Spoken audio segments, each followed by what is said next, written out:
सभी का स्वागत है एग्जाम तक यूट्यूब चैनल में। आप सभी को वैसे पता होगा एसएससी एमटीएस के पेपर आ रहे हैं और जीके का सेट बनाने का काफ़ी डिमांड हो रहा था कि किस तरह के जीके के क्वेश्चंस आते हैं, किस तरह से हम लोग हैंडल कर सकते हैं। तो ये है एक्चुअल प्रीवियस ईयर पेपर। जब मैं बनाता हूँ तो काफ़ी सारे अधिकतर कमेंट्स यही होते हैं कि क्या ऐसा ही आएगा, किस तरह का लेवल रहेगा, ये लेवल ज़्यादा है नीचे है। मैं आपको बता दूँ 5 अगस्त 2019 जो लास्ट एमटीएस का पेपर हुआ था, फर्स्ट शिफ्ट का ये पेपर है। एग्जैक्टली वही है, करंट अफेयर्स के क्वेश्चन मैंने चेंज किए हैं, लेकिन जो भी है मैंने आपको बता दिया है। पीडीएफ इसकी मैं एग्जाम तक हिंदी.com वेबसाइट पर भी डाल दूंगा और टेलीग्राम पे भी डाल दूंगा। सो दोनों जगह से आप लोग पीडीएफ डाउनलोड कर लेना। बाकी डेली सुबह 6 बजे जो करंट अफेयर्स का वीडियो देखता हूँ उसके लिए काफ़ी ईजी पेपर रहता है, काफ़ी हद तक, मतलब कुछ क्वेश्चन का उसको एडवांटेज ज़्यादा मिल जाता है।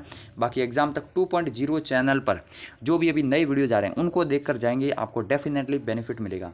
भारतीय राष्ट्रीय ध्वज पहला क्वेश्चन है, एग्जैक्टली क्वेश्चन सीरियल नंबर भी वही है। भारतीय राष्ट्रीय ध्वज यानी कि इंडियन फ्लैग जो है उसको कब अपनाया था संविधान सभा ने? 22 जुलाई 1947 को अपनाया था। बहुत इंपॉर्टेंट क्वेश्चन है, ये डेट याद रखना। अच्छा, दो डेट 24 जनवरी है और 26 जनवरी, ये कन्फ्यूज करता है।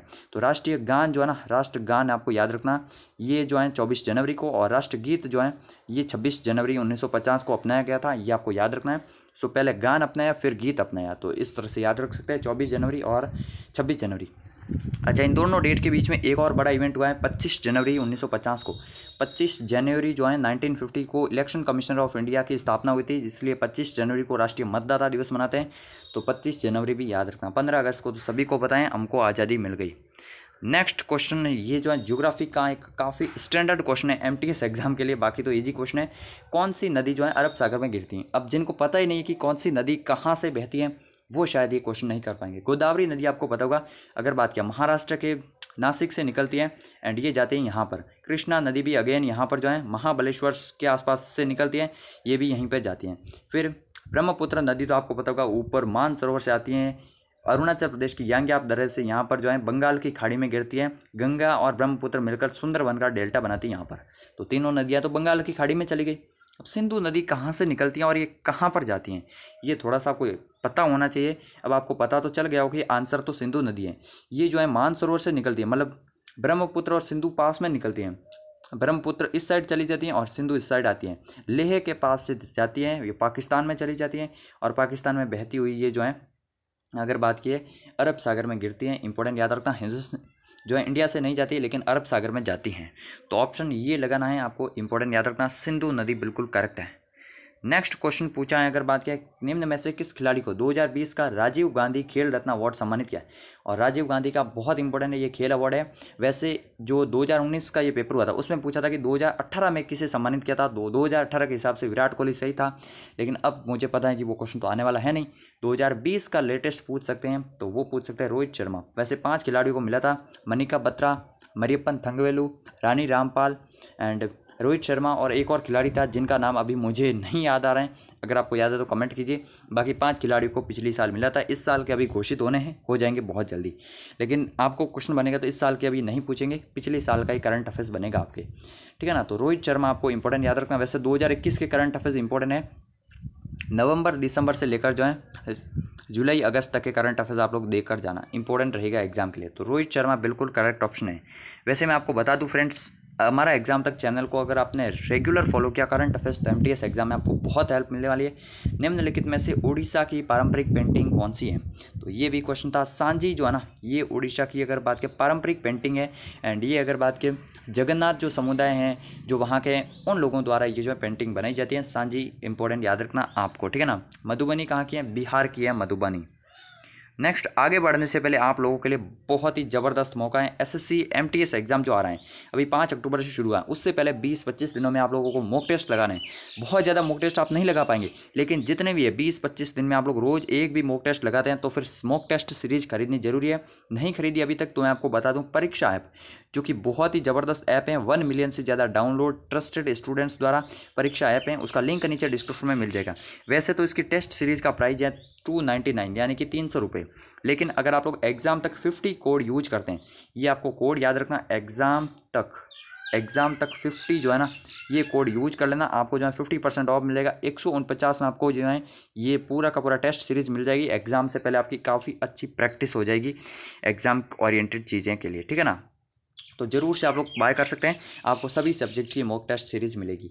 नेक्स्ट, निम्न में से कौन भारतीय रिजर्व बैंक के गवर्नर नहीं थे? ये क्वेश्चन बना था। ये सारे के सारे मैंने एक भी मन से क्वेश्चन नहीं लिया है, ये सारे प्रीवियस ईयर क्वेश्चन है। तो आरबीआई के गवर्नर कौन नहीं रह चुके? रघुराम राजन आपको पता होगा, जस्ट रहे हैं अभी। एंड सुनील अरोड़ा जो हैं हमारे इलेक्शन कमिश्नर ऑफ इंडिया थे, chief election commissioner of India. Manmohan Singh पहले आरबीआई के गवर्नर रह चुके हैं, फाइनेंस मिनिस्टर रह चुके हैं, देश के 2 बार प्राइम मिनिस्टर रह चुके हैं। अगर आपको नहीं पता, इकोनॉमिस्ट हैं। सो मनमोहन सिंह भी रह चुके हैं, उर्जित पटेल भी रह चुके हैं। जाहिर सी बात है, उर्जित पटेल तो शक्तिकांत दास से पहले यही थे, तो ये आपको याद रखना है। ये 23वें थे रघुराम राजन। ये अगर बात की उर्जित पटेल 24वें थे, और 25वें अभी कौन है? शक्तिकांत दास है। तो क्वेश्चन शक्तिकांत दास से भी बन सकता है। वैसे मनमोहन सिंह 14वें आरबीआई के गवर्नर थे, और सुनील अरोड़ा आरबीआई के गवर्नर नहीं थे। सो क्वेश्चन का आंसर यही बनता, सुनील अरोड़ा। ये अगर बात की इलेक्शन कमिश्नर ऑफ इंडिया थे, जो कि अभी नहीं है, अभी सुशील चंद्रा है, ठीक है ना। तो सुशील चंद्रा का नाम याद रखना, ये रिटायर हो चुके हैं। ये कुछ और डिटेल हैं आरबीआई के बारे में जो मैं आपको देना चाहता हूँ, एग्जाम में क्वेश्चन यहाँ से बन सकता है। सो आरबीआई की स्थापना 1935 में हुई थी, 34 के एक्ट के तहत, ठीक है ना। तो ये क्वेश्चन बनता है, 34 का एक्ट था और 35 में स्थापना हुई थी। पहले गवर्नर थे सर स्मिथ, और आरबीआई के पहले भारतीय गवर्नर थे सीडी देशमुख। 1942-45 के आसपास में ये सीडी देशमुख साहब बने थे आरबीआई के गवर्नर। सबसे लंबे समय तक आरबीआई के गवर्नर रहे थे बेनेगल रामाराव, ये इनका नाम याद रखना, ये सबसे लंबे समय तक रहे थे। और अमिताभ घोष जो हैं 20 दिनों के लिए आरबीआई के गवर्नर रहे थे, सबसे छोटे टाइम के लिए। और 1 जनवरी 1949 को, ठीक है ना, 1949 को आरबीआई का जो है राष्ट्रीयकरण हो गया। उसके बाद इसका हेडक्वार्टर भी मुंबई ला दिया गया। पहले इसकी स्थापना कोलकाता में हुई थी, और अभी जो है इसका हेडक्वार्टर मुंबई में है। ये आपको आरबीआई के बारे में पॉइंट्स याद रखने हैं। नेक्स्ट है, निम्न में से कौन सी पुस्तक जो है बाण भट्ट के द्वारा लिखी गई है? इंपॉर्टेंट क्वेश्चन है, बाण भट्ट के द्वारा जो है कौन सी पुस्तक लिखी गई है निम्नलिखित में से? सो अगर बात की जाए यहाँ पर जो है बाण भट्ट ने कादम्बरी लिखी है। इंपॉर्टेंट याद रखना, यहाँ पर जो है कादम्बरी पुस्तक जो है ये बाण भट्ट के द्वारा लिखी गई। हर्षचरित, ये भी याद रखना, हर्षचरित जो है ये भी बाण भट्ट के द्वारा लिखी गई है। ये 2 पुस्तक बाण भट्ट की याद रखना है, ये आपको बहुत इंपॉर्टेंट याद रखना। मेघदूत किसकी है? कालिदास की है मेघदूत, आपको याद रखना है। वैसे यहाँ पर जो है मैंने सभी का एक्सप्लेनेशन साथ में ऐड कर दिया ताकि आप लोग पीडीएफ में देख पाएँ। अगर बात करें मृच्छकटिकम, ये शूद्रक ने लिखी है पुस्तक, इंपॉर्टेंट याद रखना। गीत गोविंद पुस्तक जो है जयदेव ने लिखी है। मेघदूत मैंने आपको बता दिया कालिदास ने। और बाण भट्ट की हर्षचरित और कादम्बरी, दोनों रचनाएं आपको जो है याद रखनी है, ठीक है जी। नेक्स्ट अगर बात करें यहाँ पर जो है पारसी नववर्ष को किस नाम से जाना जाता है? ये सभी क्वेश्चन अगर आप लोगों का अच्छा रिस्पांस रहता है इस वीडियो का रिस्पांस मतलब क्या है? वीडियो को लाइक करो और शेयर कर दो सभी दोस्तों के साथ। आपको पता है सब लोग एमटीएस एग्जाम देने वाले, व्हाट्सएप, टेलीग्राम, फेसबुक पर वीडियो को फैलाओ। अगर 1000 से ज़्यादा व्यूज आ जाते हैं 1-2 दिन के अंदर अंदर, तो मैं दूसरा प्रैक्टिस सेट ला दूंगा, अदरवाइज फिर नहीं लाऊंगा, फिर कोई मतलब नहीं है, ठीक है ना। तो 1000 व्यूज तक पहुँचाना है आपको, और 100 लाइक्स, ठीक है ना। 100 लाइक्स अगर पहले कर देते हैं 1-2 दिन में, तो भी मैं वीडियो बना दूंगा। नेक्स्ट वीडियो 5 अक्टूबर तक लगातार वीडियोज़ बनाता जाऊँगा, ठीक है ना। तो पारसी नववर्ष को किस नाम से जानते हैं? ये जो पारसी धर्म में जो होता है नववर्ष, उसको कहते हैं नवरोज कहते हैं। तो ये तो याद रह जाएगा, नववर्ष यानी कि नवरोज। तो ये जो है स्पेशली ईरान वगैरह में मनाया जाता है, लेकिन आपको याद रखना नवरोज बिल्कुल करेक्ट ऑप्शन है। नेक्स्ट क्वेश्चन है यहाँ पर, पुस्तक वॉर एंड पीस किसके द्वारा लिखी गई? यहाँ पर जो पुस्तक वॉर एंड पीस जो है ना, ये किस लिखी गई है? लियो टॉल्स्टॉय द्वारा। जो बुक्स एंड ऑथर, ये कुछ टॉपिक्स में आपको पर्टिकुलर बताऊं तो बुक्स एंड ऑथर का क्वेश्चन जो है 100% आता है, आप लोग करके जाना। अगर आप लोग बोलेंगे मुझे कमेंट करके, तो मैं भी इंपॉर्टेंट बुक्स एंड ऑथर्स पे वीडियो बना दूंगा। बाकी ये इंपॉर्टेंट है, लियो टॉल्स्टॉय ने पुस्तक लिखी थी वॉर एंड पीस, बहुत इंपॉर्टेंट है, ठीक है ना। नेक्स्ट अगर बात करें डेबिट कार्ड, ये मतलब कितना आसान सा क्वेश्चन है, ये एमटीएस का क्वेश्चन है, सही में बता रहा हूँ। लेकिन हर क्वेश्चन आसान भी नहीं होता, जाहिर सी बात है। डेबिट कार्ड में कितने अंक होते हैं? 16 अंक होते हैं डेबिट कार्ड में। आधार कार्ड में भी 16 ही होते हैं, ठीक है ना। तो ये आपको याद रखना, डेबिट कार्ड एटीएम में जो है 16 अंक होते हैं। नेक्स्ट है लॉर्ड कर्जन, ये क्वेश्चन एक तरह से जो है एक टेक्निकल वाला क्वेश्चन आ गया। मतलब टेक्निकल इन द सेंस कि आपको अगर डेट, ईयर्स आपको पता है, वो सब सीक्वेंस, तो आप कर पाएंगे। लॉर्ड कर्जन निम्नलिखित में से किससे संबंधित है? इन सब चीज़ों को जो है अगर बात की आप में जो है अप्रोच लाने के लिए जो है एग्जाम तक 2.0 मैंने लॉन्च किया। हालांकि वहाँ पर अभी हिस्ट्री की सीरीज़ नहीं आई, जब भी आएगी तो आपको मज़ा आएगा। मतलब आपको डेट्स वगैरह धीरे धीरे याद होने लग जाएगी कि लॉर्ड कर्जन के टाइम पे ये हुआ था, उसके बाद ये आया, और उसके बाद ये हुआ। मतलब ये सब जो है ना रिलेट करके आपको याद करना है। तो लॉर्ड कर्जन जो है 1905 के दौरान था, और इन्होंने जो है बंगाल का विभाजन करवाया था। इंपॉर्टेंट याद रखना 1905 में। 1911 में जो है लॉर्ड हॉर्डिंग सेकंड के टाइम पे जो है बंगाल का विभाजन वापस कैंसिल कर दिया था, ये याद रखना। रोलर एक्ट कब आया था? रोलर एक्ट आया था 1919 में, और इस समय कौन था? चेम्सफोर्ड था, ठीक है ना, चेम्सफोर्ड। मॉन्टेस्क्यू चेम्सफोर्ड जो है, ये अगर बात की जाए तो ये समझौता भी आया था 1919 में। फिर कैबिनेट मिशन 1946 में आया था। इस समय तो माउंटबेटन था। और कांग्रेस की स्थापना कब हुई थी? 1885 में हुई थी कांग्रेस की स्थापना। लॉर्ड डफरिन जो है इस समय था, तो डफरिन था यहाँ पर कांग्रेस की स्थापना के समय। फिर टाइम ट्रायल, ये खेलों से शब्दावली वाला क्वेश्चन है, 1-2 दिन में एग्जाम तक की वेबसाइट पर पोस्ट आ जाएगी। टाइम ट्रायल शब्द किस खेल से संबंधित है? टाइम ट्रायल का मतलब क्या है? यहाँ पर ये शब्द जो है किस खेल में यूज किया जाता है? एक्चुअल में यही है, तो साइकिलिंग में यूज किया जाता है। ये सिंपल सा क्वेश्चन है, वैसे अगर आपको पता है तो सिंपल है, अदरवाइज ये भी क्वेश्चन हार्ड बन जाता है कई बार। सो ये सब मैं आपको बता दूं, अगर आपके पास टाइम है ना, मतलब 2 से 3 दिन आप लोग पढ़ सकते हैं, तो मैं आपको एक रिकमेंड करूँगा, एग्जाम तक की जीके की ई बुक है, वहाँ पर आपको 50 टॉपिक मिलेंगे, खासकर स्पोर्ट्स, कंप्यूटर एंड ये सब हिस्ट्री पॉलिटी के शॉर्ट नोट्स, एकदम शॉर्ट नोट्स आपको मिल जाएंगे। 50 टॉपिक मिलेंगे, 90 पेज हैं, तो 90 पेज यानी कि बहुत ही कम है, इतने नहीं हैं, आप लोग आराम से जो है पढ़ सकते हैं 2 से 3 दिन में बहुत ही अच्छे तरीके से। और अभी तो आपके पास काफ़ी दिन है, तो 6-7 दिन में आप लोग कंप्लीट कर सकते हैं।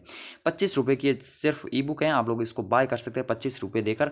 ऑनलाइन आपको PDF मिलेगी, लिंक नीचे डिस्क्रिप्शन में। बहुत ही ज़बरदस्त है, यहाँ पर टाइम ट्रायल जैसे शब्द आपके ये क्वेश्चन गलत नहीं होंगे, पर्टिकुलरली बहुत ही आपको जो है मतलब आर्टिकल्स वगैरह ये सब क्वेश्चन गलत नहीं होने वाले हैं आपके।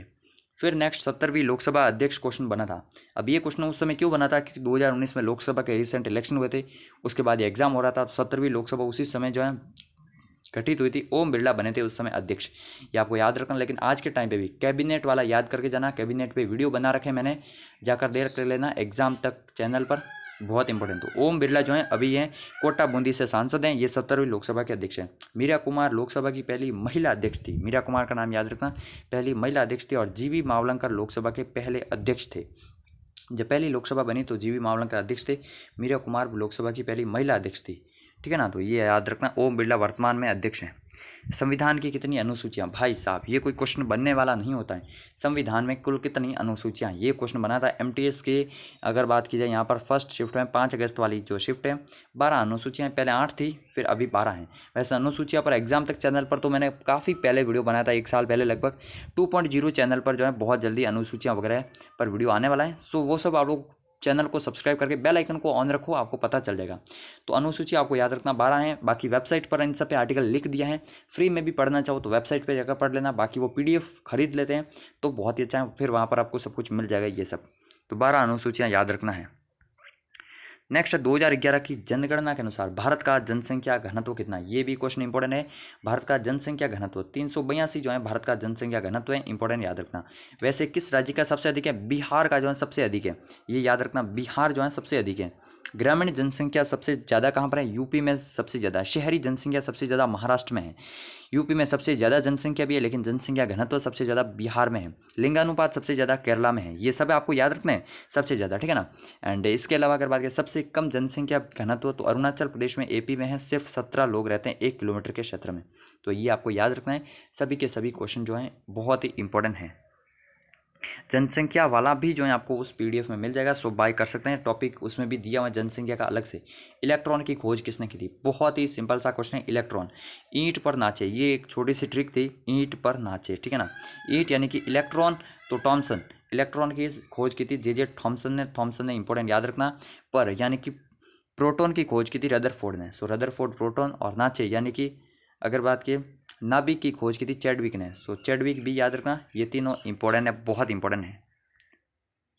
नेक्स्ट है वर्तमान में UK के प्राइम मिनिस्टर कौन है? बहुत इंपॉर्टेंट क्वेश्चन है। वर्तमान में ब्रिटेन के प्रधानमंत्री कौन है? ब्रिटेन के प्रधानमंत्री अगर बात किया बोरिस जॉनसन है, आपको इंपॉर्टेंट याद रखना है। स्कॉट मॉरिसन कहाँ के? स्कॉट मॉरिसन मिलेंगे आपको ऑस्ट्रेलिया के। सभी ये जो है फॉरेन वाले जो इंपॉर्टेंट है वो याद करके जाना।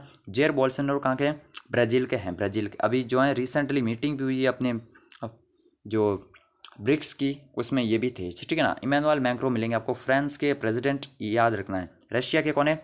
रशिया के हैं व्लादिमीर पुतिन। एक याद रखना, जो बिडेन, वैसे सभी को याद होगा लेकिन ये इस साल बने हैं, तो MTS जैसा एग्जाम है ये पक्का किसी न किसी शिफ्ट में बनेगा कि अमेरिका के राष्ट्रपति 46th प्रेसिडेंट है जो बिडेन, और 49th उपराष्ट्रपति कौन है? कमला हैरिस। वैसे एक्चुअल में ये जो क्वेश्चन बना था उस समय 2018 के करंट अफेयर्स के हिसाब से बना था कि भारत ब्रिटेन सुधार के लिए कौन सबसे प्रतिभाशाली महिलाओं में शामिल हुई? निर्मला सीतारमण था। लेकिन आज के टाइम इस क्वेश्चन की कोई वैल्यू नहीं है, इसीलिए मैंने ये क्वेश्चन शामिल नहीं किया है। फिर नेक्स्ट अगर बात की यहाँ पर जो है, ठीक है, यहाँ पर 18 क्वेश्चन लगभग हो चुके हैं, 18-17 क्वेश्चन हो चुके हैं। एंड लास्ट में आपको स्कोर भी अपना बताना, ठीक है ना, तो वो भी आपको बताना है अपना स्कोर। अब नेक्स्ट क्वेश्चन कौन सा है? एक सेकेंड, अब नेक्स्ट क्वेश्चन कौन सा, अगर बात की जाए यहाँ पर जो है किस वंश की स्थापना कुतुबुद्दीन ऐबक ने की थी। कुतुबुद्दीन ऐबक की जो ने किस वंश की स्थापना की थी ये आपको याद रखना है। तो इन्होंने जो गुलाम वंश की स्थापना की थी ये आपको इंपॉर्टेंट याद रखना है। गुलाम वंश की स्थापना जो कुतुबुद्दीन ऐबक ने की थी, बहुत इंपॉर्टेंट। दिल्ली सल्तनत की इन्होंने ही की थी, मतलब दिल्ली सल्तनत इन्हीं से स्टार्ट था 1206 में। दिल्ली सल्तनत में 5 वंश थे, ठीक है ना। गुलाम वंश, खिलजी वंश था, तुगलक वंश था, सैयद वंश था और लोधी वंश था। सबसे लास्ट में था लोधी वंश, जिसकी स्थापना किसने की थी, इसकी स्थापना की थी बहलोल लोधी ने। इसका अंतिम शासक था इब्राहिम लोधी, जिसने जो है 1526 में बाबर से जो है पानीपत का युद्ध हारा और फिर हुई मुगल वंश की स्थापना। तो इस तरह से ये दिल्ली सल्तनत है। मेडिवल हिस्ट्री से क्वेश्चन बनता है 1-2, तो ये याद रखना है। नंद वंश की स्थापना की थी महापद्म नंद ने, ऐसा कुछ नाम था। और शुंग वंश की स्थापना की थी पुष्यभूति वंश, पुष्यभूति ने, ठीक है ना। नेक्स्ट अगर बात की आर्टिकल का क्वेश्चन है यहाँ पर, भारतीय संविधान के किस अनुच्छेद के तहत हिंदी को आधिकारिक भाषा का दर्जा दिया गया है। सो हिंदी को आधिकारिक भाषा का दर्जा अगर बात की जाए यहाँ पर 343 आर्टिकल के तहत दिया गया। बहुत इंपॉर्टेंट है आर्टिकल 343, यानी कि 343 जो है ये हिंदी से संबंधित है। आर्टिकल 108 कौन सा है आप लोग कमेंट करके जरूर से बताइएगा, बहुत ही इंपॉर्टेंट आर्टिकल है, कई बार बता चुके हैं। 124 आर्टिकल कौन सा, इलेक्शन कमिश्नर से संबंधित है, ये आपको याद रखना है। इलेक्शन कमिश्नर यानी कि चुनाव आयोग से संबंधित। और 368 कौन सा है, संविधान में कुछ भी संशोधन करना इन आर्टिकल्स में, तो फिर 368 काम में लेंगे हम लोग। नेक्स्ट, सिख धर्म के 5वें गुरु, यहाँ पर जो है इंपॉर्टेंट है। सिख धर्म के 5वें गुरु कौन से थे, इंपॉर्टेंट याद रखना। यहाँ पर जो गुरु अर्जन दास जो है, अर्जन देव, गुरु अर्जन देव जो है सिख धर्म के 5वें गुरु थे। वैसे पहले गुरु कौन थे, गुरु नानक थे, इंपॉर्टेंट याद रखना। 10वें गुरु थे गुरु गोविंद, गुरु गोविंद 10वें गुरु थे, ये आपको याद रखना है, बहुत ही इंपॉर्टेंट, ठीक है ना। तो ये 10वें और अंतिम गुरु भी कह सकते हैं। गुरु रामदास चौथे गुरु थे, ठीक है ना, ये भी याद रखना। नेक्स्ट अगर बात करें निम्न में से किसका एसआई मात्रक जो है पास्कल है। तो पास्कल जो है ना एसआई मात्रक, ये जो है अगर बात की जाए तो एसआई मात्रक जो है पास्कल किसका है, पास्कल है। अगर बात करें दाब का मात्रक पास्कल है। बाकी ऊर्जा और कार्य का जूल है, इंपॉर्टेंट याद रखना। एंड शक्ति का मात्रक क्या है, वॉट है शक्ति का मात्रक। सो ये सभी आपको एसआई मात्रक वगैरह याद करके जाना। साइंस से इजी क्वेश्चन बनते हैं, ये आपके एक्स्ट्रा नंबर जो होते हैं जो कि आपको इंक्रीज करवा लेते हैं नंबर। ये क्वेश्चन थोड़ा सा टेक्निकल क्वेश्चन हो जाता है एमटीएस के लिहाज से। निम्नलिखित में से किसने सबसे अधिक बार भारत का बजट पेश किया, यानी कि जाहिर सी बात है सबसे लंबे समय तक जो है वित्त मंत्री रहेगा वही तो सबसे ज़्यादा बार बजट पेश करेगा। तो मोरारजी देसाई साहब जो है ना ये सबसे ज़्यादा बजट पेश किया है। अब मोरारजी देसाई के बारे में आप क्या सोच रहे हैं, 1977 में पहली बार गैर कांग्रेसी प्रधानमंत्री बने, तो ये तो शायद कभी कांग्रेस में थे ही नहीं, ऐसा कुछ नहीं है। जवाहरलाल नेहरू की कैबिनेट में ये मंत्री थे, वित्त मंत्री थे, फाइनेंस मिनिस्टर थे जवाहरलाल नेहरू के टाइम पे। उसके बाद जब इंदिरा जी बने उनके टाइम पे भी जो है फाइनेंस मिनिस्टर रहे। लाल बहादुर शास्त्री के टाइम पे भी ये कैबिनेट में थे। और ये जो हमेशा से ही प्रधानमंत्री बनना चाहते थे जवाहरलाल जी के बाद में, लेकिन ये नहीं बन पाए, तो फिर जो इन्होंने 1977 में ये जो है कांग्रेस छोड़ी और फिर प्राइम मिनिस्टर बने। सो मोरारजी देसाई ने जो सबसे ज़्यादा बार जो है 10 बार बजट पेश किया है। पी चिदम्बरम उनसे एक बार ही पीछे रह गए, 9 बार बजट इन्होंने भी पेश कर दिया। मनमोहन सरकार के दौरान ये थे फाइनेंस मिनिस्टर। नेक्स्ट अगर बात करें निम्न में से किस कोशिका ऑर्गेनल में नाभिक के अलावा डीएनए भी होता है। तो नाभिक के अलावा डीएनए भी होता है, ये आपको याद रखना है। माइटोकॉन्ड्रिया में होता है, इंपॉर्टेंट है, ठीक है ना, माइटोकॉन्ड्रिया में होता है। वैसे साइंस में ज़्यादा मैं एक्सप्लेनेशन कर नहीं पाता हूँ, ठीक है ना। बाकी पॉलिटी, ज्योग्राफी, हिस्ट्री, करंट, इनमें सब में जो है अपने कोई ज़्यादा प्रॉब्लम होती नहीं है। वैसे साइंस में यहाँ पर एमटीएस जैसे एग्जाम में कोई हार्ड क्वेश्चन बनते भी नहीं है। निम्न में से किस राज्य में लेटेराइट मिट्टी नहीं पाई जाती है, ये क्वेश्चन है। लेटेराइट मिट्टी कहाँ पर पाई जाती है आपको याद रखना। कर्नाटक में पाई जाती है, केरला में, तमिलनाडु में, काफ़ी हद तक एमपी वगैरह इन रीजन में भी पाई जाती है। उत्तर प्रदेश में ये नहीं पाई जाती है। वैसे अगर मिट्टी वाला क्वेश्चन बने और आपको ऑप्शन से भी एलिमिनेट कर सकते हैं, कर्नाटक, केरल, तमिलनाडु कहाँ पर मिलेंगे, तीनों साउथ के स्टेट हैं। तो आपको पता होगा जब तीनों पास में स्टेट है तो उनकी मिट्टी भी हो सकता है एक तरह की हो। उत्तर प्रदेश तो बिल्कुल नॉर्थ में है। सो इस तरह से भी आप लोग ऑप्शन एलिमिनेट करना सीख लीजिए। यहाँ पर पानी में किसकी उपलब्धता कैंसर का कारण बनाती है। तो पानी में अगर आर्सेनिक होगा, आर्सेनिक एक तरह से भारी धातु है और इस कारण से जो है कैंसर की जो है जो कैंसर का जो खतरा है वो और ज़्यादा इंक्रीज हो जाता है, ये आपको याद रखना है। तो पानी में आर्सेनिक नहीं होना चाहिए। फिर नेक्स्ट अगर बात की निम्न में से कौन सा रोग प्रोटीन की कमी के कारण होता है। प्रोटीन की कमी के कारण जो है अगर बात किया क्वाशिओकोर होता है, इंपॉर्टेंट याद रखना। ये रोग जो है प्रोटीन की कमी के कारण होता है, क्वाशिओकोर। नेक्स्ट यही था पूरा का पूरा 25 क्वेश्चन, ठीक है ना। तो पूरे के पूरे कंप्लीट 25 क्वेश्चन हो चुके हैं यहाँ पर फ्रेंड्स। मैं आपको बता दूं तो ये अभी आपको क्या करना है, पहले तो आप लोग अपना जो है स्कोर कमेंट बॉक्स में लिखिए कि कितने आउट ऑफ 25 आपने किए हैं स्कोर, और ये वीडियो कैसा लगा। अगर आप लोग 1000 व्यूज़ ला देते हैं 1-2 दिन में तो फिर आप लोगों को जो है सेकंड पार्ट इसका मिल जाएगा। वीडियो को लाइक करना है, शेयर करना है, सब्सक्राइब करना है दोनों चैनल को, और कमेंट करना अपना स्कोर। तो यही था आज का वीडियो। जय हिंद, जय भारत।